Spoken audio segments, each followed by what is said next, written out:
하나님 말씀은 우리 신약성경 빌레몬서입니다. 우리 히브리서 바로 앞에 있는 책이 빌레몬서입니다. 빌레몬서 1장에 있는 말씀, 신약성경 페이지로 351페이지에 있습니다. 빌레몬서 1장에 있는 말씀, 1장 4절부터 7절까지의 말씀입니다.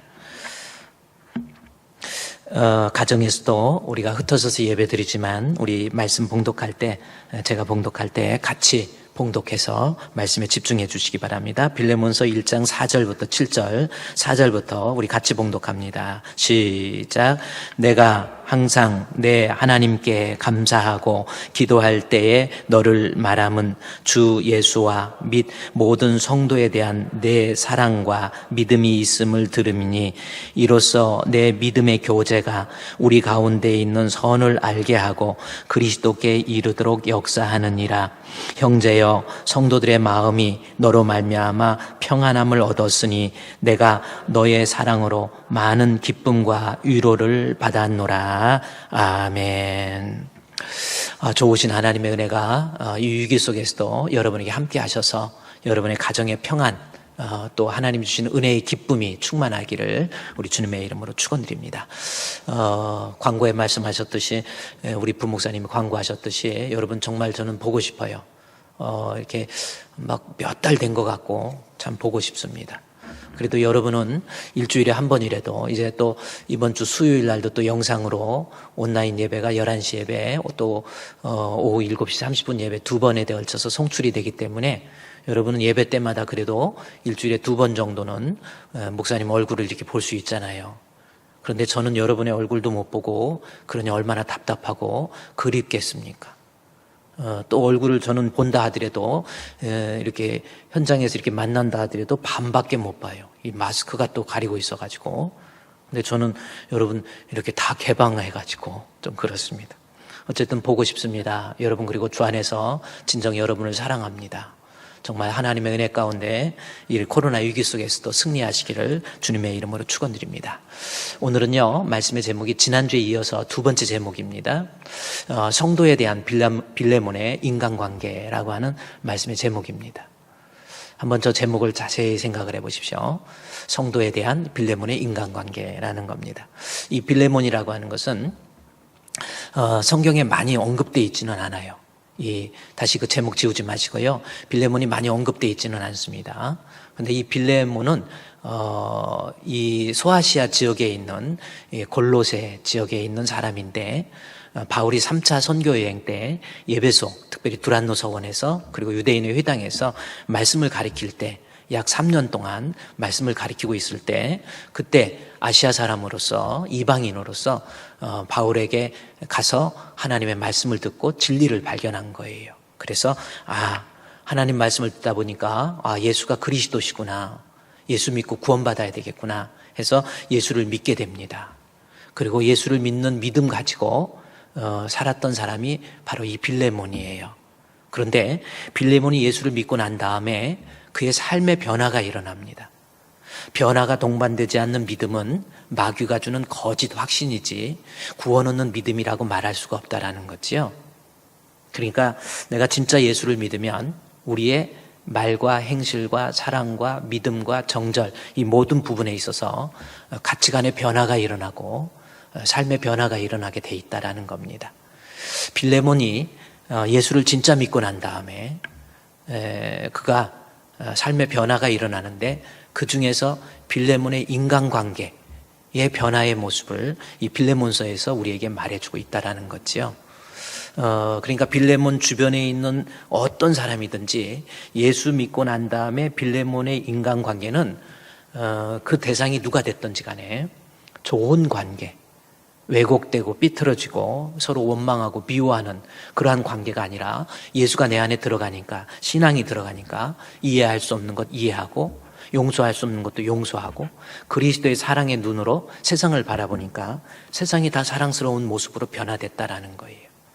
그래서 오늘 빌레몬에 대해서 본문 빌레몬서 1장 보세요. 1장 5절 말씀해 보면, 성경 빌레몬서 1장 5절에 주 예수와 그랬죠? 및 모든 성도에 대한 사랑과 믿음이 있었다.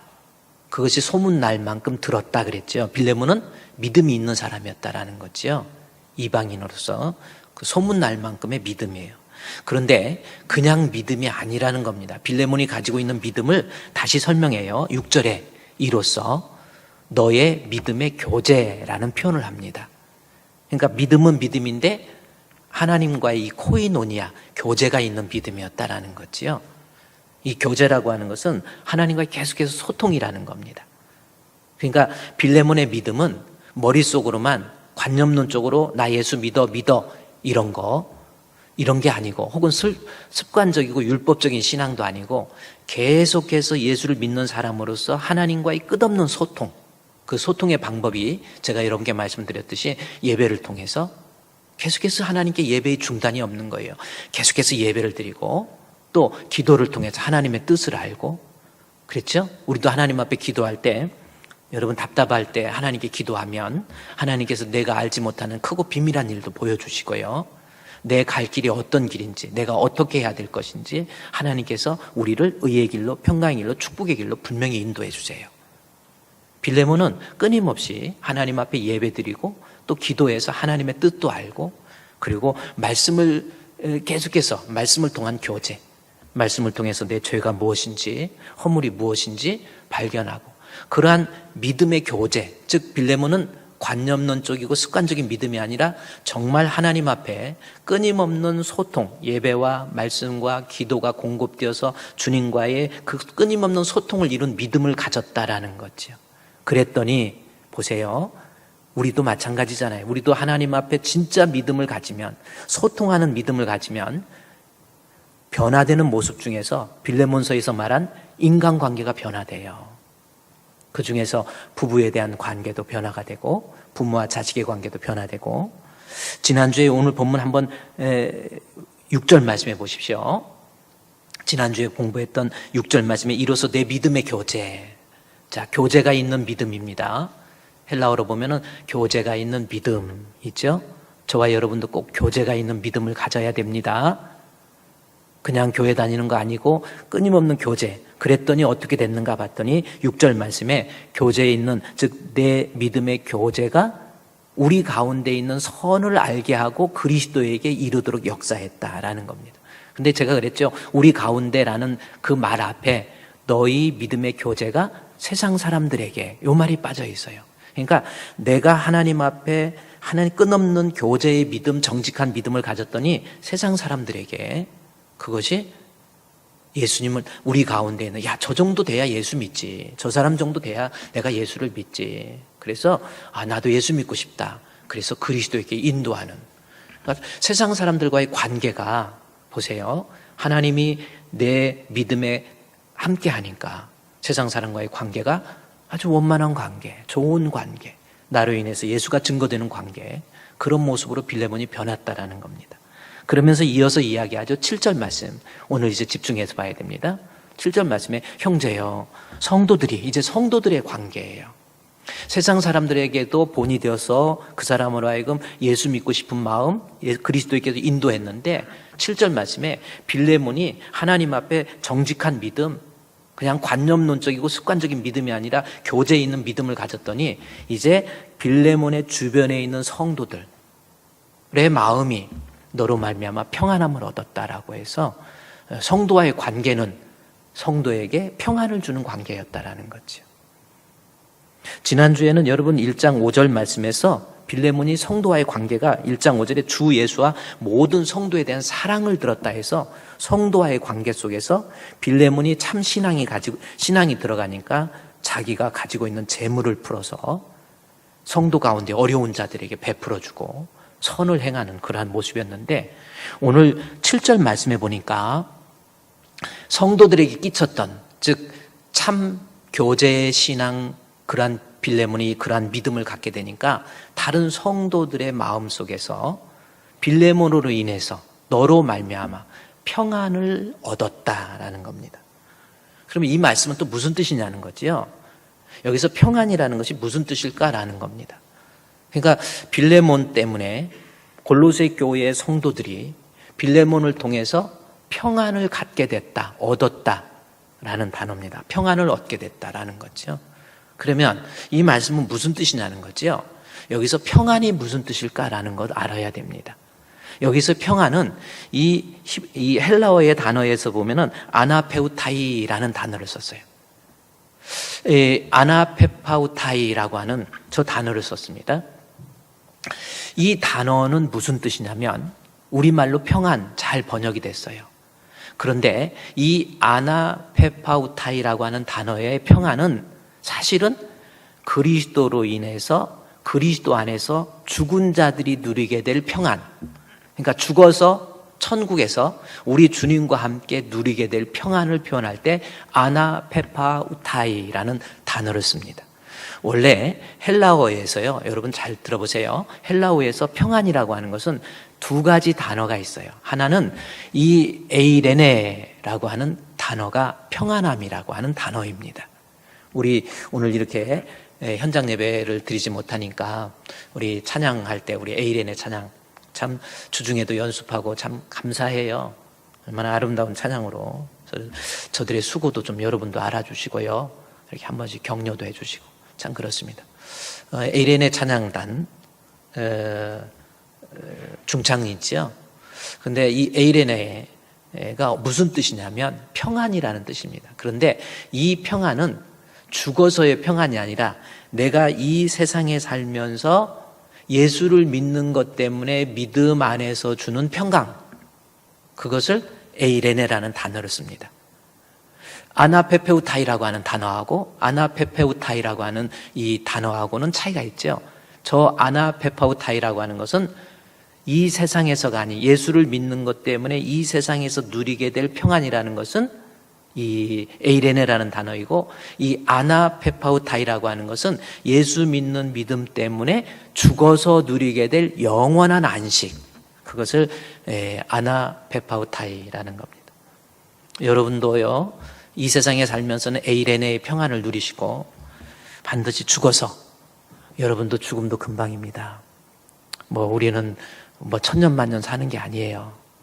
저도 나이가 많지는 않지만 시간이 가면서 종종 죽음 앞에 앞으로 내가 의지를 가지고 세상에서 이렇게 살 수 있는 시간도 그렇게 많지 않아요.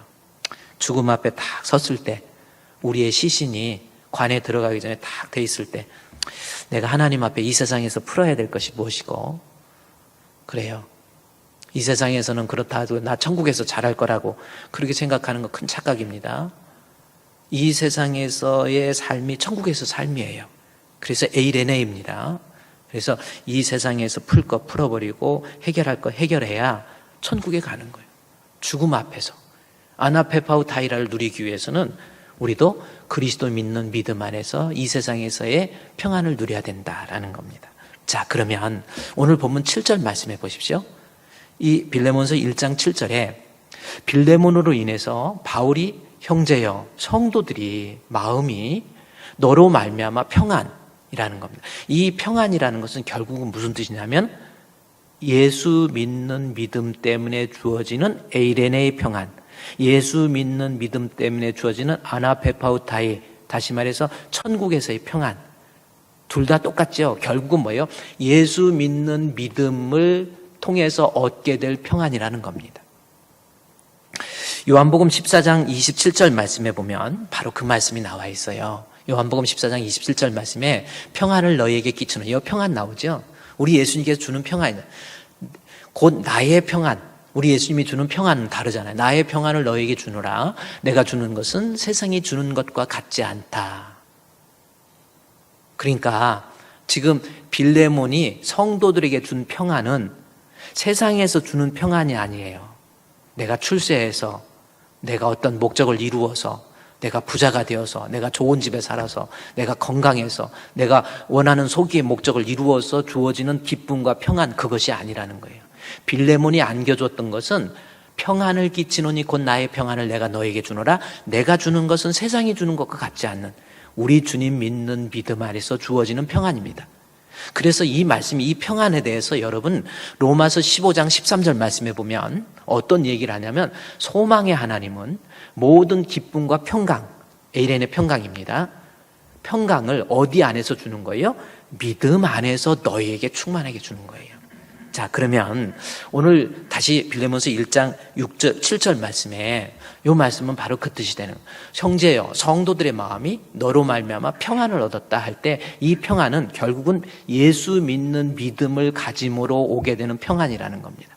그래서 저 표현은 어떤 뜻이냐면 빌레몬 형제여, 바울이 편지하면서 너로 인해서 너 주변에 있는 다른 성도들이 너 때문에 믿음이라는 거, 예수 믿는 믿음이라고 하는 것이 생기게 되고, 자, 세상 사람들에게만 그런 것이 아니라 빌레몬은 자기가 소속되어 있는 골로새 교회 성도들에게 이 빌레몬으로 인해서 골로새 교회 성도들이 빌레몬의 모습을 통해서 믿음이 생기게 되고, 연약한 믿음이 강하게 되고, 흔들리는 믿음이 굳건한 믿음이 되고, 그래요, 나약한 믿음이 아주 강한 믿음으로 변화되고, 이런 영향력을 끼쳤던, 즉 성도와의 관계 속에서 성도들에게 믿음이라고 하는 것을 공급주고, 연약한 믿음은 정말 강하게 만들어주고, 흔들리는 사람들이 있잖아요. 믿음이 흔들리고 주변에 안 좋은 믿음 가지고 또 부정적인 믿음을 가지고 있는 사람들에게 빌레몬이 다가가서 그 사람으로 하여금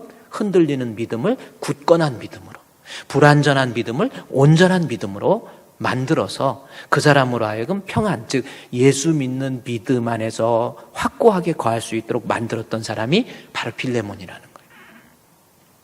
대단한 거지요. 그러면 한번 우리가 이 시점에서 우리 주품교회 성도들도 한번 생각해 보세요.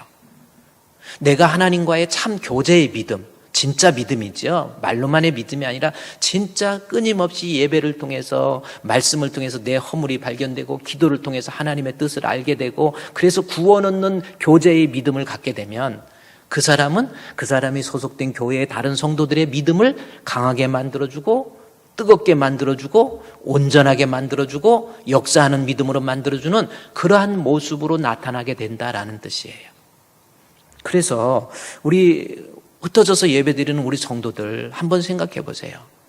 여러분의 믿음 때문에 이제 교회 안에서 성도들에게 나의 믿음으로 인해서, 나 때문에 연약한 성도가 다시 뜨거운 믿음으로, 불완전했던 이 성도, 자꾸 흔들리고 좌절하고 절망했던 성도가 나로 인해서 믿음이 강해지고, 그러한 모습이 우리 신앙생활하면서 교회 현장에서 일어나야만이 그 사람의 믿음이 구원 얻는 온전한 믿음이 될 수 있다는 거지요.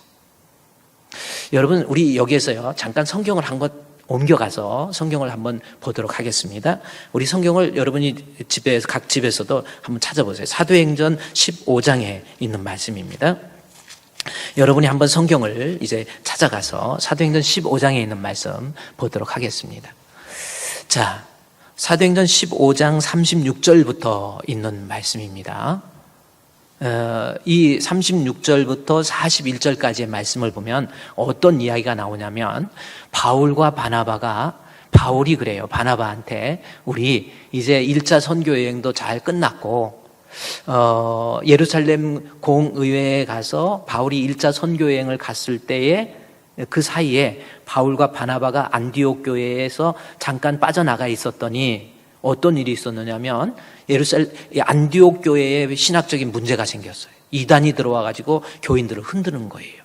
그래서 구원은 예수를 믿는 것, 믿음으로 구원 얻는데 율법을 지켜 할례를 행하고, 그래서 구원은 믿음 플러스 알파, 그래서 신앙이 왜곡된 거예요. 구원에 대한, 우리는 구원은 믿음으로 얻는데 거기에 행위가 들어가는 거예요. 그래서 이 문제로 바울과 바나바가 안디옥 교회에 없을 때 문제가 생긴 거예요. 그래서 이 문제를 가지고 본부 교회 예루살렘 교회로 간 겁니다. 그랬더니 예루살렘 교회에서 공의회를 해요. 회의를 해가지고 베드로와 야고보가 일어서서 구원은 오직 믿음으로, 그것을 확고하게 정해줍니다. 그래서 안디옥 교회로 와서 바울과 바나바 그리고 실라가 와서 구원은 믿음 플러스 알파가 아니라 구원은 믿음으로 얻고 우리의 삶의 모습들은 믿음의 결과이다, 이렇게 확실하게 신학적으로 이단의 교리로부터 교회를 지켰어요. 그래서 안디옥 교회가 다시 평안해졌어요. 그러고 난 다음에 평안해지고 나니까 바울이 바나바한테 그래요. 이제 며칠 그 예루살렘에서 와서 안디옥 교회가 평안해지고 난 다음에 이제 날짜도 어느 정도 지났죠. 바울이 바나바한테 이야기합니다. 우리 바나바 선생님, 바나바가 바울보다 한참 어른이에요. 한참 어른입니다. 뭐 모든 면에서 다 어른이에요. 그래서 바울이 바나바한테 얘기해요. 바나바 형님, 그래, 뭐 이렇게 표현해야 되나요? 바나바 목사님, 뭐 바나바 선교사님, 뭐 이랬는지 바나바한테 이야기하면서 우리가 1차 선교여행 때 주의 말씀을 전한 각 성으로 다시 가서 1차 선교했던 지역, 그래서 2차 선교여행을 다시 떠납시다. 그렇게 제안을 합니다. 바울이 바나바한테. 그랬더니 바나바도 잘 생각했다. 우리가 1차 선교여행 마쳤는데 한번 2차 선교여행을 하면서 좀 돌아보기도 하고, 그리고 소아시아 지역의 미진한 지역에 또 말씀을 전하자. 그래서 좋은 의견으로서 바나바가 받아들입니다. 그런데 바나바가 받아들이려고 할 때 그 다음 절에 보면은 바나바는 마가라고 하는 사람이 있었어요. 이 마가라고 하는 요한, 마가의 이름이 또 요한입니다. 요한도 데리고 갑시다. 2차 선교여행 때 데리고 갑시다. 이렇게 얘기를 한 거예요. 바나바는, 이 마가는 이 바나바의 생질이거든요. 그러니까 이모부란 말이에요.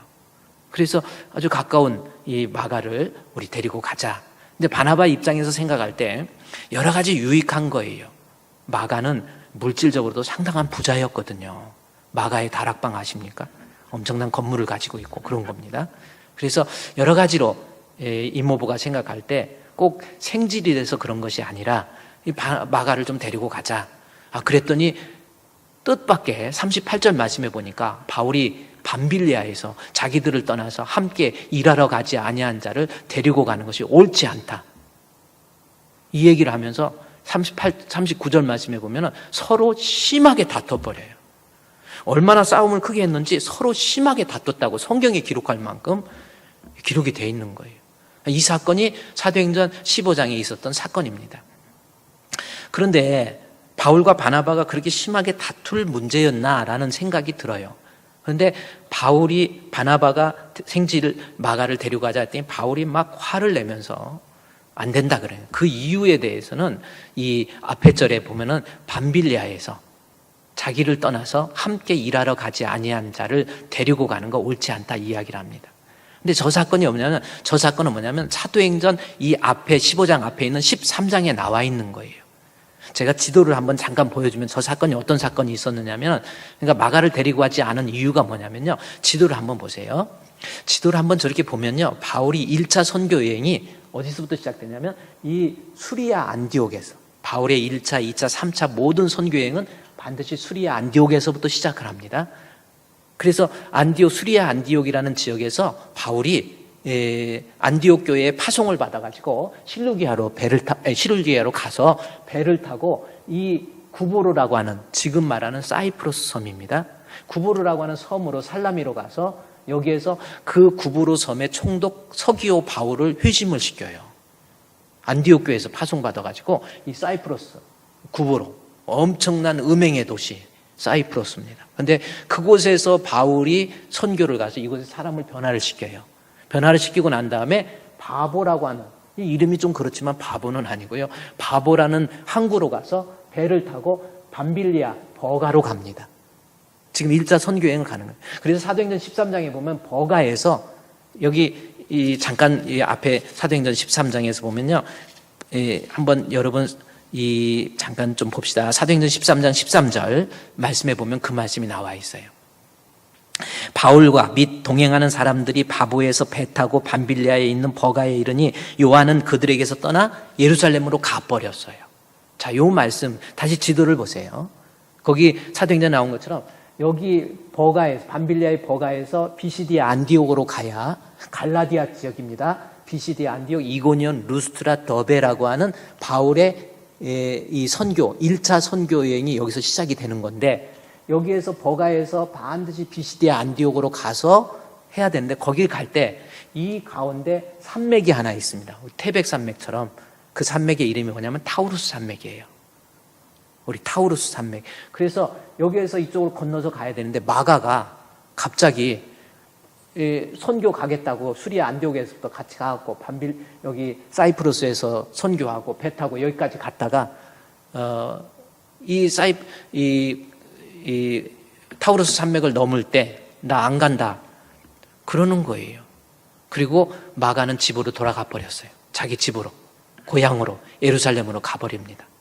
그러니까 이때 마가가 바울과 바나바 그리고 마가, 요한이죠. 마가라고 하는 이 세 명 중에서 마가가 거기에서 밤빌리아의 이 버가라고 하는 지역에서 집으로 돌아간 이유가 뭔가 궁금하지 않습니까? 왜 선교하다가 중간에서 이탈했을까? 이유가 뭔 것 같아요? 여러 가지 학설이 있습니다. 첫 번째 학설은 풍토병. 마가가 저기를 건너가자고 할 때 풍토병이 있는 것 같다. 이것도 하나의 학설이지요. 또 하나는 뭐냐면 타우루스 산맥을 넘어야 되는데 마가는 부잣집 아들이어가지고 이런 훈련을 제대로 못 받아서 저걸 도저히 엄두도 못 냈다. 그래서 자기 고향으로 돌아가 버렸다. 이런 이야기가 있습니다. 그런데 이것도 하나의 학설이고요. 가장 중요하게 우리가 받아들일 만한 썰은 뭐냐면 마가라고 하는 이 사람과 선교하는 바울과 맞지 않았던 거예요. 그러니까 마가가 볼 때 바울이 선교사로서 주의 종으로서 마음속에서 섭섭한 면이 많이 있었다라는 겁니다. 대표적으로 섭섭한 것이 이때 이제 내용이 뭐냐면은 아까 제가 얘기했듯이 바나바가 바울보다 훨씬 선배이고요. 바울은 바나바 없었으면은 예루살렘 공동체로 들어올 수도 없어요. 회심을 했다고 하지만 사람들이 의심의 눈으로 저 사람이 얼마나 사람을 많이 죽였는데 해가지고 예루살렘 교회에 있는 성도들이 받아들이지 않으려고 할 때 바나바가 나서가지고 아니다. 이 사람이야말로 정말 그리스도를 영접한 완전한 하나님의 자녀, 이방인을 위한 사도 해가지고 그를 변호하고 그를 끌고 와서 예루살렘 교회의 성도의 일행으로 만들어요. 뿐만이 아닙니다. 안디옥 교회에 가서는 이 바울이 이 자기 고향 다메섹에 있을 때 이 다메섹에 있는 이 바울을 가서 모시고 와서 안디옥 교회에서 교사가 될 수 있도록, 안디옥 교회의 선생이 될 수 있도록, 그래서 1년 동안 안디옥 교회에서 가르치는 교사로서 바울이 세웁니다. 바나바가 세웁니다. 그러니까 바나바는 여러 면에서 바울에게 있어서는 은인이 되기도 하고 나이로 봐도 선배이고요. 바나바의 학문 대단합니다. 여러 가지로 마가가 생각할 때 이모부가 훨씬 나아요. 근데 바울은요, 여러분 여러 가지 이렇게 바울 서신 같은 데 봐도요, 성격이 불같아요. 성격이 불같고 그러다 보니까 마가 입장에서 아니 우리 이모부한테 어떻게 저럴 수 있어? 해서 어떻게 주의 종이 저래? 해가지고 주의 종에 대한 안 좋은 생각을 갖는 거예요. 마가가. 그래서 아니 바울이 정말 하나님 믿고 정말 저 사람 신앙 가졌다면 어떻게 은인을 저렇게 할 수가 있어? 그래가지고 주의 종에 대한 불신, 원망, 불평. 그리고 이제 마가가 생각할 때 또 어떤 일이 있었냐면은 제가 했잖아요. 마가는 물질적으로 부자였고 아마 바울과 바나바가 선교할 때 재정적인 것을 가지고 있었던 것 같아요. 이 돈의 문제입니다. 그래서 이 재정적인 것을 가지고 있었는데 여러분 바울이 선교할 때 고린도 교회에서도 바울의 사도권의 문제가 생기잖아요. 저 사람 진짜 사도 아니야. 그리고 헌금의 문제가 생깁니다. 그래서 바울이 바울에게 헌금을 보내니까 그거 제대로 선교에 쓰고 있는 거야. 사람들이 의심하는 거예요. 그래서 바울이 고린도 전서 후서에 보면 자기가 일한 거에 대해서 나는 밤낮으로 주야로 내가 할 일 하면서 또 선교비 들어오는 거 가지고 차질 없이 공급했다. 빌립보서에서도 그렇게 언급을 해요. 나는 하나님 앞에 밤낮 주야로 일하면서 내가 선교비 감당했고 너희들이 줬던 그 선교비를 차질 없이 집행했다. 그러한 이야기를 빌립보서에서도 여러분이 성경 읽어보면 정확히 이야기를 합니다. 그러니까 지금 마가가 헤어졌던 이 밤빌리아 버가에서 선교지에서 이탈했던 이유는 마가의 마음속에 바울에 대한 원망이 가득 차 있었던 거예요. 그리고 한 번 안 좋게 생각하니까 바울의 하는 모습이 다 은혜가 안 되는 거예요. 여러분 그렇잖아요. 그래서 밤빌리아에서 자기 예루살렘으로 가버린 겁니다. 가고 나서 이때가 시대가 언제냐면 바울이 회심한 때가 AD 35년이거든요. 그리고 이 사도행전 13장에서 밤빌리아 버가에서 마가가 자기 고향으로 간 때가 AD 45년입니다. 그럼 45년이 돼가지고 예루살렘, 아까 사도행전 15장에서 예루살렘 공의회가 AD 50년이에요. 그러니까 헤어지고 난 다음에 5년이 흐른 거예요. 그런데 5년이 흐른 다음에 다시 이제 사도행전 15장에 한번 볼까요, 여러분? 5년이 흐른 다음에 15장 37절에 선교를 다시 가자 그러니까 이제 5년 정도 흘렀으니까 바나바는 마가라고 하는 요한 데리고 가자. 지금 바나바는 다 알고 있거든요. 마가가 왜 그랬는지. 데리고 가자. 마가가 그렇게 나쁜 사람이 아니다. 그리고 바울에 대해서 섭섭한 마음, 원망의 마음 이런 것을 바울한테 말을 안 해요. 그러니까 이 바나바도 대단해요. 사실은 마가가 이랬던 것이 당신이 주의 종이라고 하면서 이랬기 때문에 이런 문제가 생긴 거예요. 이런 말을 안 해요. 참 바나바도 대단하죠. 그래가지고 30절에 그냥 마가 데리고 가자 그러는 겁니다. 그랬더니 38절에 바울은 밤빌리아에서 있었던 이 일 때문에 데리고 가는 거 옳지 않다. 이래가지고 거기에서 39절에 보면 심히 다퉈서 싸워버린 거거든요. 자, 이때 싸운 때가 뭐냐면 AD 50년이란 말이에요. 5년 전에 있었던 일 때문에 5년이 지난 AD 50년 예루살렘 공회가 끝나서 바울이 2차 선교 여행을 떠나기 직전에 싸운 거예요. AD 50년입니다. 50년 때에 바나바도 참 화가 나서 그랬는지 모르지만 자기 고향 마가 데리고 그냥 고향으로 가버렸어요. 사이프러스 고향으로 가버립니다. 그리고 바나바는 더 이상 성경에 등장하지 않아요. 그럼 바나바가 어떻게 됐을까? 참 궁금하잖아요. 바나바의 마음속에서는 바울에 대해서 정말 섭섭한 마음도 많이 있었을 것 같아요. 근데도 그냥 가버리고 역사 속에서 사라지고, 그리고 이제 사도행전 16장에서부터 전면에 바울이 등장하는 거거든요. 그런데 AD 50년이 지나서 60년, 그렇죠? 50년, 60년, 61년, 62년, 63년, 64년, 65년, 66년, 67년 바울의 순교가 AD 67년이잖아요. AD 67년에 순교하기 직전에 바울이 편지를 씁니다. 그게 바로 디모데 후서예요. 디모데 후서에 가서 디모데 후서에서 바울이 뭐라고 하냐면 디모데 후서 4장 이 성경의 말씀에 보니까 디모데 후서 4장 9절 말씀에서 보면은 바울이 마지막에 이때가 AD 67년이란 말이에요. 마가하고 헤어진 때가 AD 50년이니까 뭐요? 17년 지난 거예요. 17년이 지난 다음에 자, 5년 전의 일 때문에 싸워서 완전히 결별을 해버렸는데 17년이 지난 다음에 마가도 섭섭한 마음이 있고 바나바도 섭섭한 마음이 있었는데 17년이 지난 다음에 바울이 죽을 때 글을 씁니다. 그것이 디모데후서인데 9절에 보니까 너는 속히 내게로 오라. 그 다음 절에 보면 대만은 이 세상 사랑해서 나를 버리고 그랬죠? 여러분 신앙도 죽을 때까지 지키는 거 정말 어렵습니다. 여러분 믿음 생활하다 보면 별일 별사건 다 터져요. 이런 일 저런 일 이런 시험 저런 유혹. 근데 대만은 이 세상을 사랑해서 나를 버리고 데살로니가로 갑니다. 그러니까 이 세상이라는 것이 데살로니가야말로 어떤 풍요 그리고 어떤 육신적인 타락. 세상을 사랑해서 대만은 신앙 못 지키고 떠나버렸어요. 그리고 그레스게는 갈라디아로 그리고 디도는 달마디아로 갑니다.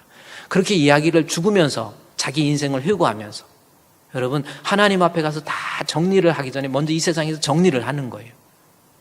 여러분 하나님 앞에 죽음 앞에 섰을 때 여러분도 어때요? 하나님께서 해결하지 못한 거 반드시 해결해야 되는 거죠. 그러면서 11절 말씀에 보면은 누가만 나와 함께 누가는 의사였는데 바울이 죽을 때까지 옆에서 다 케어한 거예요.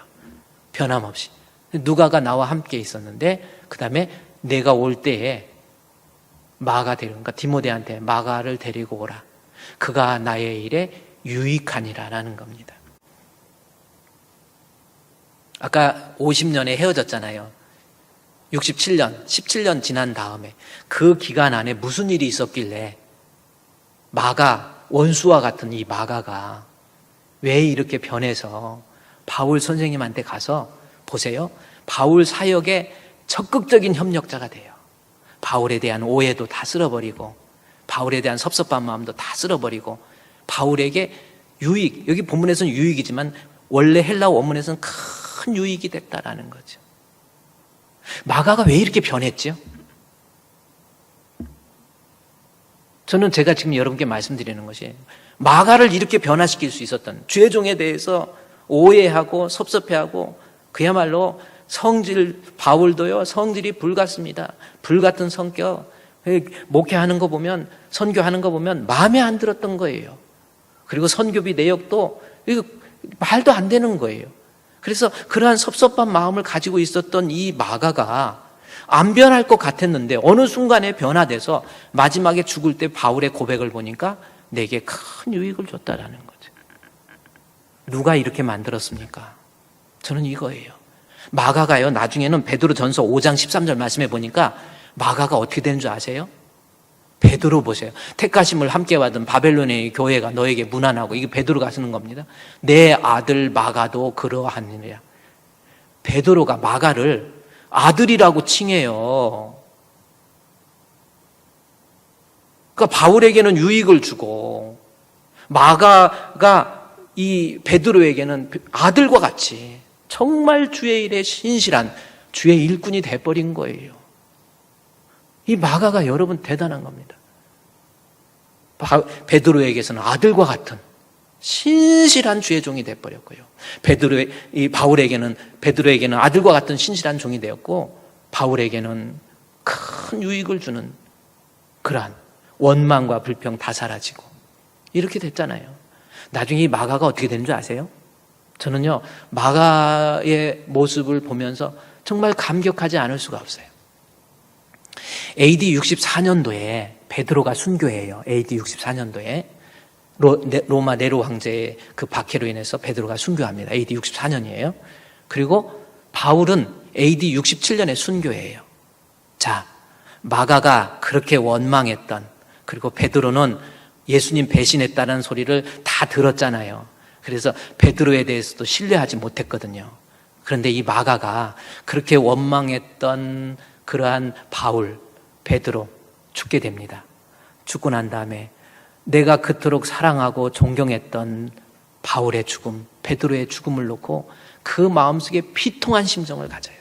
그러면서 그 마음속에서 우리 주님이 주시는 평안함을 누리게 됩니다.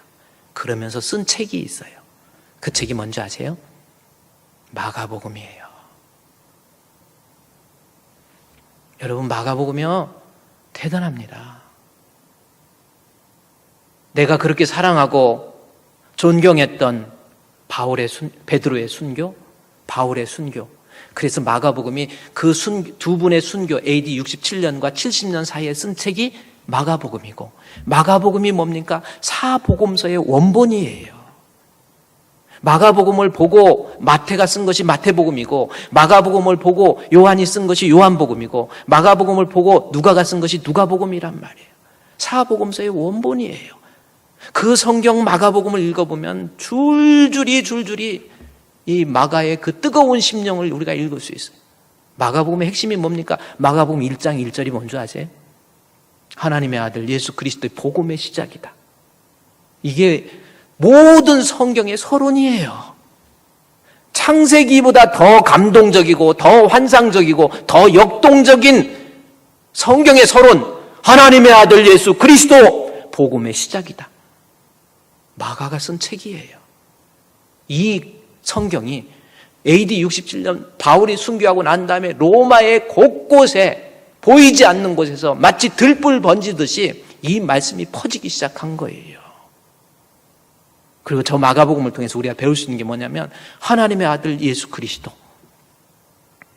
여러분, 저 단어는 베드로의 키워드예요. 베드로가 가장 잘 쓰는 말이 하나님의 아들 예수 그리스도, 이겁니다. 그렇죠? 휴오스 투, 그 다음에 데우라고 하는 거예요. 휴오스는 아들이라는 거고, 투는 소유격이고, 데우, 하나님의 아들 예수 그리스도. 하나님의 아들. 그래서 베드로는 주는 그리스도, 살아계신 하나님의 아들. 그래서 베드로 전서를 보면 계속 하나님의 아들 예수 그리스도, 하나님의 아들 예수 그리스도, 그 문구를, 그 키워드를 마가복음 1장 전체의 서론에다 딱 얹혀놓는 거예요. 누구의 영향을 받은 거예요? 베드로의 영향을 받은 거예요. 그래서 마가복음을 읽고 베드로 전서 후서를 읽다가 보면 마가복음이 마치 베드로가 와서 쓴 것 같은 느낌을 받을 만큼 베드로의 영향을 엄청나게 받습니다. 보세요. 마가가 그렇게 죄종을 섭섭하게 생각하고 원망하고 베드로에 대해서는 예수님을 그렇게 배신할 수 있느냐, 어떻게 수제자라고 그러면서 그럴 수 있느냐 해서 배신의 사도로서 인식하고 있었던 사람이 마가입니다. 그러나 베드로에 대한 원망도 들어가서 보니까 이분과 같이 교제하면서 성령께서 그 사람의 마음속에 간섭하니까 베드로가한테 나중에 아버지가 되는 거잖아요. 바울은요, 죄종으로서, 여러분 세상에서도요, 죄종 완벽한 사람 없어요. 늘 하나하나 고쳐가는 것 뿐입니다. 이 세상에서, 그래서 여러분 칼빈의 조직신학, 칼빈의 기독교 강요에서도 이제 서평을 하면서 어떤 얘기를 하냐면, 어떤 청년이, 목사님, 칼빈 목사님, 칼빈 선생님, 나는 교회 때문에 상처받아서 교회 못 다니겠다고, 목사들 때문에 상처받아서 나 교회 못 다니겠다고, 나 힘들다고. 그러니 좀 목사님도 훌륭하시고 말씀도 좋고 교회에 싸움도 없고 이런 교회 좀 칼빈 선생님 추천해 주세요 그럽니다. 그때 칼빈 선생님이 한 말이 있습니다. 유명한 말이죠. 그런 교회에 있으면 나한테 좀 알려달라 그럽니다. 여러분, 교회는 다 불안한 거예요. 이 세상에 완전한 교회 찾을래야 찾을 수가 없습니다. 늘 하나님 앞에 우리가 가까이 나가서 하나하나 고쳐가는 것, 이것이 교회. 그래서 지상의 교회는 전투적 교회라, 천상의 교회가 승리적 교회라, 그렇게 이야기하고 있거든요. 어쨌든 마가는 주의 종들한테 너무 실망을 해가지고 선교하다가 이탈해버렸어요. 그런데 17년이 지나고 난 다음에, 그리고 베드로가 죽을 때 AD 64년 그 순간에 보니까 이 사람이 완전히 변해서 원망했던 베드로를 아버지처럼 모시게 되고, 그 다음에 바울이 순교할 때 보니까 마가가 보고 싶다, 마가 데리고 와라, 그는 내게 큰 유익이 됐다. 그렇게 만든 사람이 누구예요? 바나바입니다. 이모부 바나바였어요.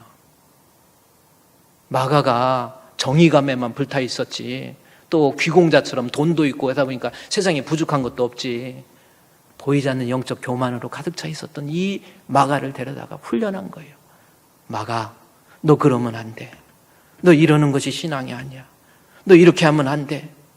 너 하나님 앞에 이런 모습은 좋지 못해. 너 주의 종과의 관계에서 이렇게 하면 안 돼. 바울 선생님 잘 모셔. 베드로 선생님 잘 모셔. 바나바가 끊임없이 변화시킨 거예요. 그래서 바나바를 권위자라고, 여러분 아십니까? 바나바 이름이 무슨 뜻이에요? 권위자라는 뜻입니다. 성경에 나와 있잖아요. 안 나온 것처럼 눈만 깜빡깜빡 하지 마시고, 권하고 위로 잘하는 사람이 바나바예요. 믿음이 약한 사람, 바나바를 통해서 믿음 강하게 세워주는 거예요. 바나바는 자존심 없습니까? 바울한테 안 당했습니까?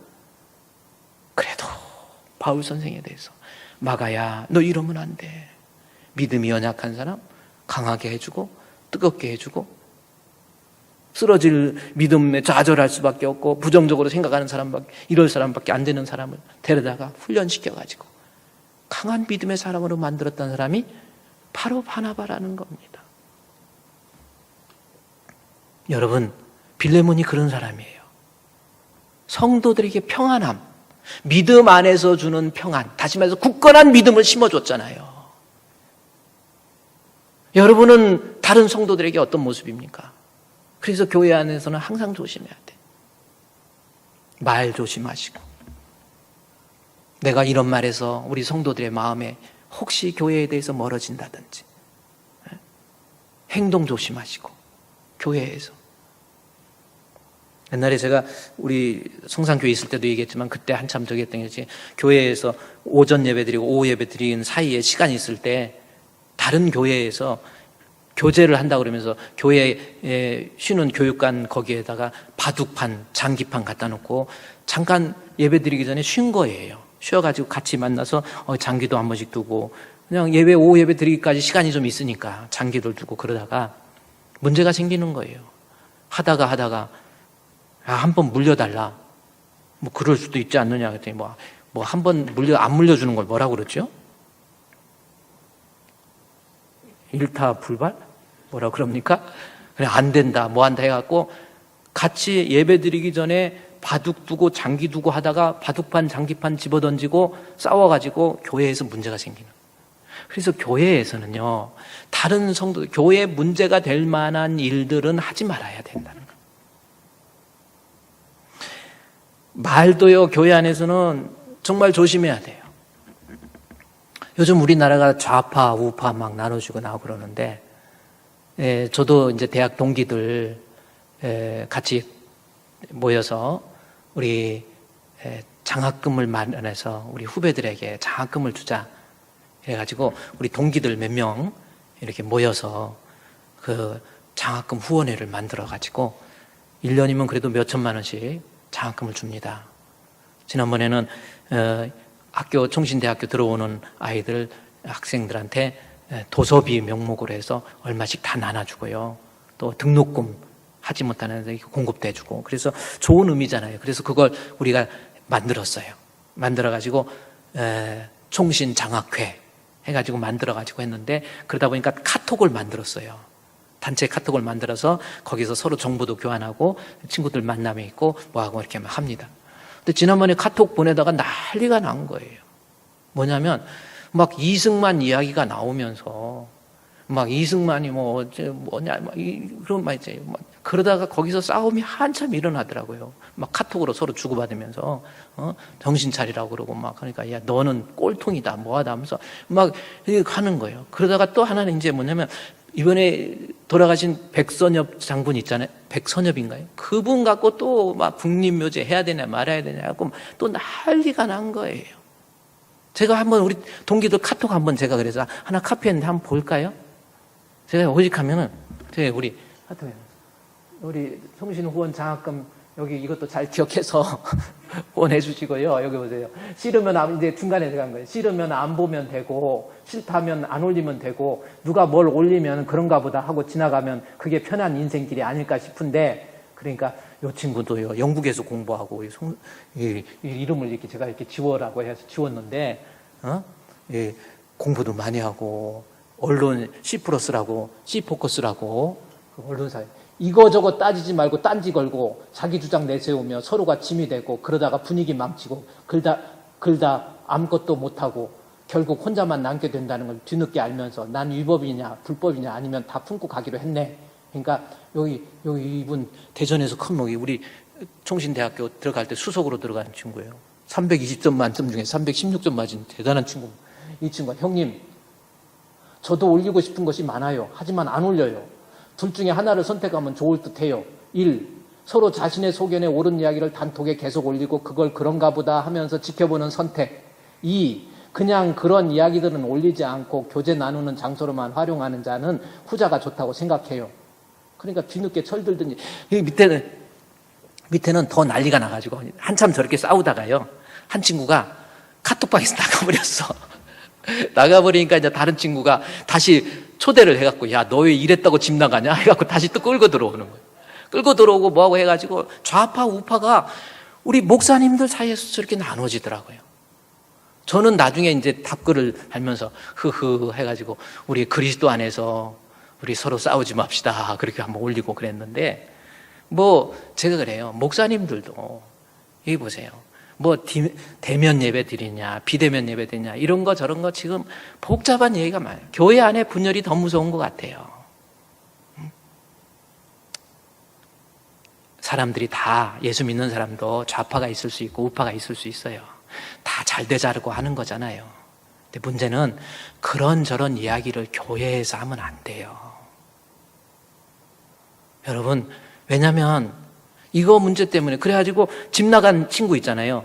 또 왜 집 나가 해갖고 이제 나중에는 또 나가니까 또 끌고 와가지고 나중에 이제 물어봤어요. 왜 그러냐 그랬더니 이거 있기 전에 한 몇 달 전에 교회에서 좌파 우파 싸워가지고 교회가 진짜 난리 나버렸대. 교회가 막 나누어지고 시끄럽게 하고 막 나중에 이 이념 논쟁이 되니까 그냥 집사님 권사님 그런 말도 없고요. 집사 보고 이세희 저세희 막 이제 나가기 시작하고 이게 이렇게 되더라는 거예요. 그래서 여러분, 교회는요, 신령적 관계 외에는 말하지 말고 행동하지 마세요. 우리 주품교회는요, 앞으로 있을 수 있는 적이지만은 가능한 정치 얘기를 하면 부모와 자식 간에도 막 뒤집어 치고 난리 나요. 중국에서 모택동 혁명, 그 공산주의 혁명 일어날 때 보십시오. 막 아버지 고발하고 아버지 교도소 가서 죽게 하고 막 이러잖아요. 이념이라는 것이 대단히 무서운 겁니다. 근데 왜 이념을 교회 안으로 끌고 오면 안 돼요? 그것이 잘못되면 1960년대, 50년대, 60년대 남미에서 일어났던 해방신학이 돼버리는 거예요. 교회의 본질은 뭡니까? 예수 믿고 구원받는 겁니다. 여러분, 그거 아니에요? 예수 믿고 구원받는 거예요. 교회에서 사랑을 실천하고 윤리적으로 고차원적 윤리를 가지고 필요합니다. 그러나 그것이 교회의 궁극적인 목적이 아니에요. 베드로가 얘기했듯이 교회에서 줄 수 있는 것은 은과 금이 아니에요. 은과 금은 없지만 나사렛 예수의 이름 우리에게 주는 거예요. 여러분, 앞으로 이 교회, 이 알비 카이퍼라고 하는 사람이 있어요. 칼빈대학교, 미국의 칼빈대학교 교수입니다. 근데 이분이 한 말 중에서 성도라고 하면서 교회에 상처를 내는 거, 그러니까 이후에 어쨌든지 간에 교회에 상처를 내는 것은 그리스도의 몸에 상처를 내는 것이다. 어떻게 생각해요? 동의하십니까? 교회는 그리스도의 몸이잖아요. 그러니까 내가 성도로서 교회의 어떤 성도에게 신앙 부정적인 이야기하고 뭐 이념 논쟁을 하고 뭐 교회에 대해서 나쁘게 이야기하고 목사님에 대해서 막 섭섭한 거 얘기하고 막 이래가지고 듣는 성도로 하여금 상처가 되고 교회의 믿음이 약해지고 이러면 교회의 몸된 그리스도에게 상처를 주는 거라. 각별히 유의해야 돼요. 교회는 영적이고 신령적인 얘기 아니면 하지 말아야 되는 거예요. 이것이 우리가 빌레몬의 모습을, 빌레몬은 보세요. 성도들에게 믿음이 연약한 성도 잘 권면해서, 바나바도 그랬고 믿음이 연약한 성도 믿음 강하게 하고, 믿음이 불완전하고 흔들리는 성도에게 바나바만 가면 위로가 되는 거예요. 빌레몬만 가면 그 사람이 평안을 얻게 되는 거예요. 여러분 어떻습니까? 부부싸움 해가지고 집에 교회 와갖고 답답해갖고 힘들어하고 있는데 어떤 권사님이 얘기하다가 아유 왜 그랬어? 부부싸움에서 남편이 막 그런다고. 그랬더니 그 이야기를 다 듣더니 권사님 하는 말씀, 아이고 그런 거하고 살고 있어? 하루에도 빨리 헤어져. 그래가지고 이혼하게 만드는 그러한 권사가 있고, 그렇지 않고 자기 남자는 한국 남자는 다 그래, 다 그러는 거야 이해하고 덮어주고, 자기 남편 같은 사람도 없어.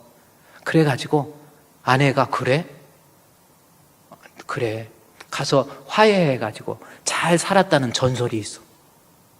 여러분은 어느 쪽입니까? 빌레몬은요 성도들에게 평안함을 줘요. 늘 평안함. 이돈 장로님, 요 사건 하나만 제가 여러분 께 말해요. 이돈 장로님 혹시 아세요? 미국에 있는 성광교회의 장로님이시고요. 이분 대단하신 분. 그 밑에 내가 그까지 다 띄워야 되는데 사진만 올리면 안 되는데, 여기 보세요. 이분이요, 이돈 장로가 여러분 한국 사람인데 대단한 분이에요. 어떤 사람이냐면 48세 장로, 스페인 마드리드 국립대학에서 박사학위 받습니다. 우리 동양인으로서 마드리드 국립대학 대단한 거예요. 그리고 미국 캘리포니아 주립대학에서 교수를 하고, 현재 영국 옥스퍼드 대학에서 종신 교수, 그 다음에 세계무역센터 협회 WTC 총재. 대단한 거예요, 여러분. 아시아에서요. 그래서 미국의 영향력이 있는 100명의 인물 중에 한 사람입니다. 부시 대통령, 그 다음에 클린턴 대통령, 뭐 할 거 없이 그냥 맞상대해서 대화하는 사람이에요. 여기 이 세계무역센터 협회 여기 총재 대단해. 보세요. 나중에 9.11 사건이 일어났을 때 그분 사무실도 비행기가 돌진했어요. 근데 거기서 모이기로 했는데 비행기 타고 와서 공항에서 갑자기 배가 들어갔고 해가지고 그분 사무실에 그 비행기가 충격을 가서 충돌을 했는데 배 아파갖고 못 갖고 살았고요. 다른 사진 하나 보세요. 이분이 연봉이 얼마인 줄 아세요? 연봉? 제가 저기에서 연봉 보니까 연봉이 1억 달러예요. 연봉이 1억 달러. 제가 그거 또 치웠나 보는데 연봉이 1억 달러입니다, 여러분. 여기 다른 내가 준 거에 보면은 이분의 연봉이 1억 달러. 하나도 안 놀래요? 여러분 1억 달러면 연봉이 1억 달러면 얼마? 1억 달러면 얼마예요? 1,000억 원이 넘어요. 제가 그 지금 방송실에서 모르고 그걸 밑에서 카트 자른 것 같은데 거기 보면 이분의 연봉하고 1억이 나옵니다. 여러분, 근데 저분이 올해 9월 3일 날 돌아가셨어요. 근데 돌아가셨는데 성광교회 장로님이신데 돌아가시고 난 다음에 미국에서 그 애도하는 그 물결이 그야말로 미국의 지금 그 사회에서 엄청난 충격을 준 거예요. 근데 예수 믿는 교인들뿐만 아니라 많은 사람들이 댓글을 달고 추도를 하는데 나는 이돈 장로님 당신 때문에 내 믿음이 이렇게 생겼습니다. 나의 부족한 믿음, 내가 믿음이 쓰러질 때 당신이 내 믿음을 세워주셨지요. 한번 제가 이 영상 한 번만 볼까요? 영상, 이돈 장로님 이제 돌아가셔가지고 그 기록문화연구소에서 만든 영상이 있는데 그 영상에 보면은 야, 이분이 나중에 얼마나 많은 사람들이 이분 앞에 이분이 죽었을 때 한번 잠깐 보세요. 세계무역센터 부총재를 역임했던 이돈 장로님은 2020년 9월 3일 62세를 일기로 이 땅을 떠났습니다. 기록문화연구소가 이 장로님의 소식을 올린 이후 짧은 시간에 수많은 분들이 영상을 보며 추모했습니다. 추모의 내용을 한번 보세요. 영상에는 수많은 댓글이 달렸습니다. 댓글을 보면 하나같이 깊은 아쉬움과 안타까움을 토로하는 내용이었지만 동시에 장로님께 한없는 사랑과 감사를 표현하고 있었습니다. 이 장로님의 간증을 통해 믿음을 받아들이신 분, 믿음을 받아들이게 하나님에 대한 소명을 새롭게 한 분, 소명을 새롭게 일터 선교의 길을 걸어가는 분 등 모든 분들이 이 장로님과의 자기만의 추억이 있었습니다. 이 장로님을 추모하는 영상 댓글을 보며 참으로 이돈 장로님은 주변인들로부터 그리움을 불러일으키는 믿음의 사람이었음을 느낄 수 있었습니다. 62세라는 짧다면 짧은 인생을 사셨지만 이 장로님은 수많은 사람들에게 주님의 사랑의 복음을 전했습니다. 자, 여기까지만 보내죠. 그는 탁월한 비전. 네, 여기까지만 보고 제가 여러분께 말씀드려요. 보세요. 62세의 짧은 지금 미국에서의 그 애도의 마음들이 미국의 그 SNS에서도 아주 유튜브에서도 저분 대단한 거예요. 근데 저분이 62세 그러니까 올해